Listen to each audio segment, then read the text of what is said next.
We are back, ladies and gentlemen, with the second game and possibly final match in the series between CheckPrime, the Zerg spawning over on the left-hand side of the map, against his opponent, GosuGatored, the Protoss, on the right, here today on GSL Dual Site. This being game number 2 of the semifinals. GosuGatored already up 1-0. He's going to be looking to seal the deal, so a lot of pressure on for both of these players as we come very close to the grand finals.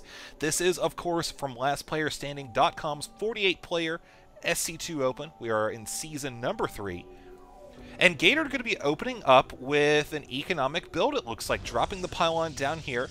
We're going to be waiting to see if he drops the Forge first or the Nexus. This is going to be dependent on what information the Scout acquires. Now, the pylon probe is going to be the one to head out.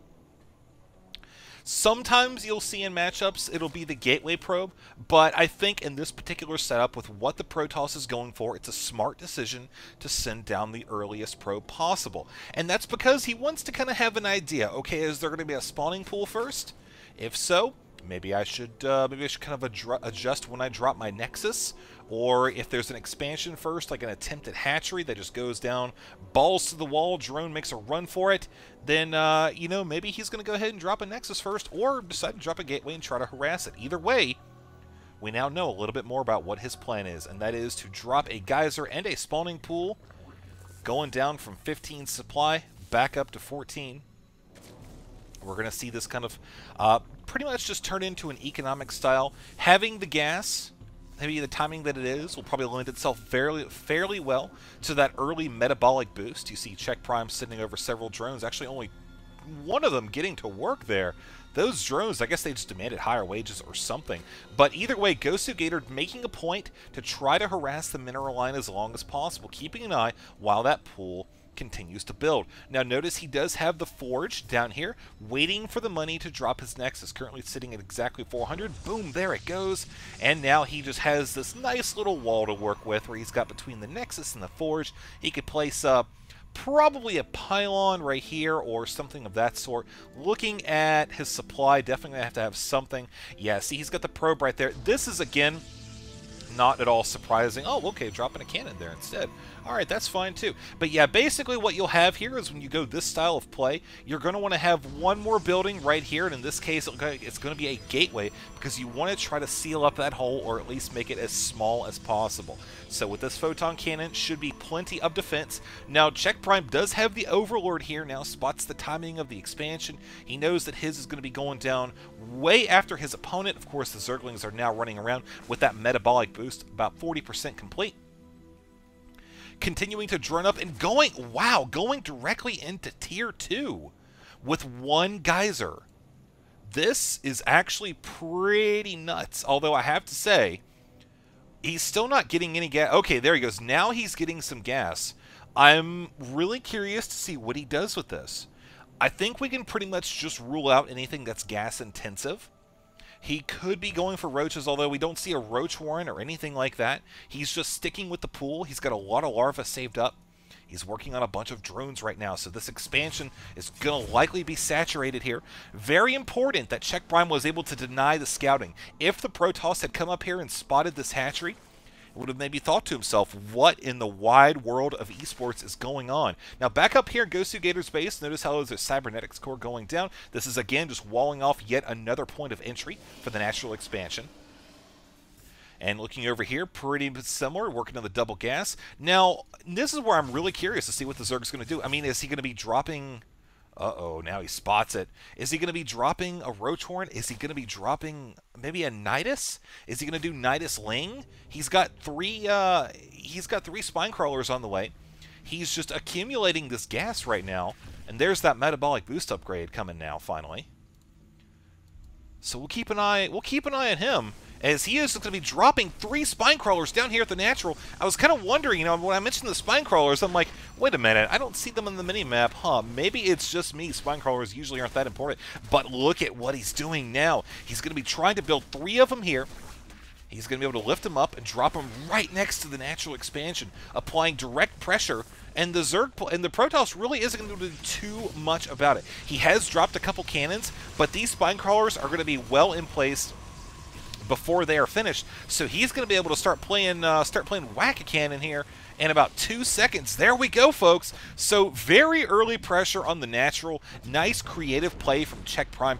This is what I was talking about in game number 1, where CheckPrime likes to go for those unorthodox builds. We see him pressing forward with that third and final Spinecrawler, and GosuGatored really doesn't have a lot of options for dealing with this right at this very second. Yes, he does have a Void Ray, and that's being Chrono Boost, but until that pops out, he pretty much just has to sit here and take it.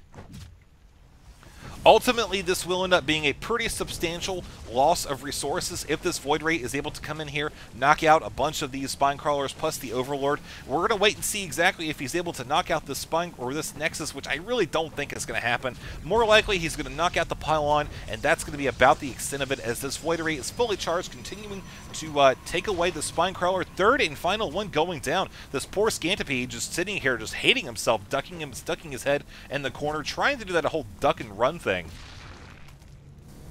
But the nice thing about this now is, oh my god, we've got a Nidus on the way. Anyways, what I was going to say, the nice thing about this now is that CheckPrime, now that he has essentially forced the Protoss to put a lot of money into Void Rays, you see that he did build one. He's also got that Stargate, two.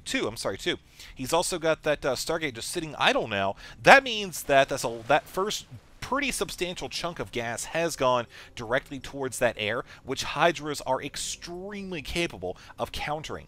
So CheckPrime is in a phenomenal position. Now notice around here there's 2 Overlords, one right here and one right here. Oh, here we go, folks. Nidus getting ready to pop into the rear entrance. Not even an entrance. Well, CheckPrime is making it an entrance to GosuGatored's base. We see one Void Ray sitting out here. And I thought I saw one over there, but nope. Second one's right here. There's the Nidus, ladies and gentlemen. Zergling's getting ready to come into the base for GosuGatored, as there we see 5 gateways and a Twilight Council on the way. These probes pretty much just doing the only thing they can, hanging out, waiting for any reinforcements that they can get. But keep in mind, Warp Gate technology is still not complete. So all of these gateways are going to be sitting here for a couple seconds, not able to do anything, while the Hydras and Queens, even the Queens are here. But I mean, hey, why not, right? If you can heal a Queen while a Void Ray is killing it, I mean, that's just a substantial loss for the Protoss, because all that time they've spent taking so much damage on their one of only 2 Void Rays, not worth it. Completely gets negated right there. So with all these gateways out of the picture, CheckPrime is just sitting there. He's probably smiling to himself. Big old grin on his face while he just mops up the main base. GosuGatored, he is not in a good spot. I really don't see a comeback from this. The reason being, yes, he does have one natural. Yes, it's oversaturated.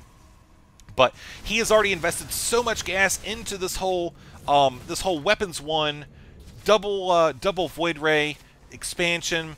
Just now, just barely finished his Warp Gate technology, and now he's got all these Hydras up here firing from the high ground. Nothing that the Protoss player can do about it can stop him from being, set back just a whole bunch by this. The Hydras do not have the range upgrade. We can see it's not even in production right now. But more gateways on the way, as well as a robotics facility.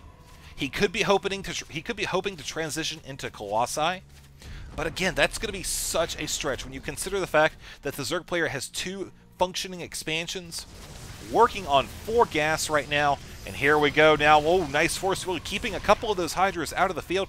But losing 1 gas is going to be just brutal for this Protoss player. Because, I mean, again, remember, he's got a robotics facility. He's got several gateways he's trying to keep up, and a little bit of a misplaced force field. Although I don't think Hydras can still get down that little crack. I think Zerglings can. That's about it. But CheckPrime just doing any damage that he can, further driving the nail in the coffin. And we see even creep tumors are starting to take place down here. He's going to be able to drop one down here and really creep over.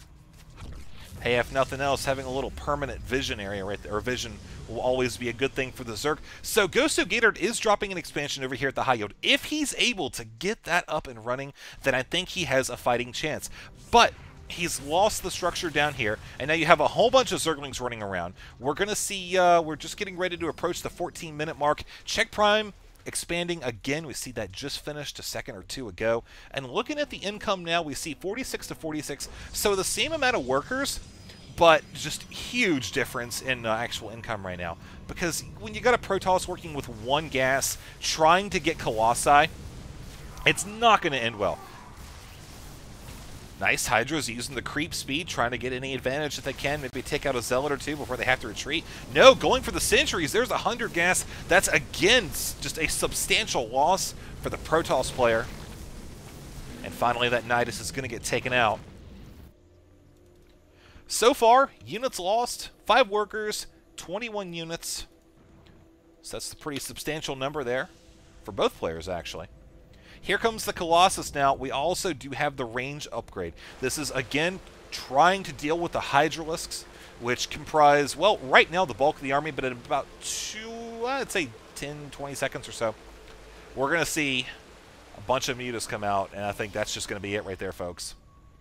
Because it's not that he's going to be able to come in here and take out probes. Yeah, he can, but he's going to get hit a lot by cannons.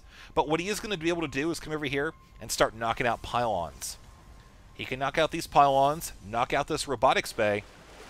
I think we're going to see him pretty much just be forced to GG. So we'll see what happens in the next couple minutes as we see Gatored actually trying to go and deny the Zerg some gas. Check out the expansions. He spots that. He sees the Queen. He knows really there's not a lot he's going to be able to do, but so many mutas are now on the field. He is just going to go make a beeline apparently for the main base, where we see the creep has finally been cleared out, with the exception of the creep that we can't quite see there. There we go.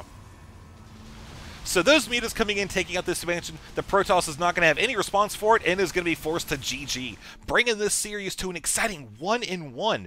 So CheckPrime with his unorthodox play, combined with GosuGatord's very strong mechanics, we'll see what happens in game number 3.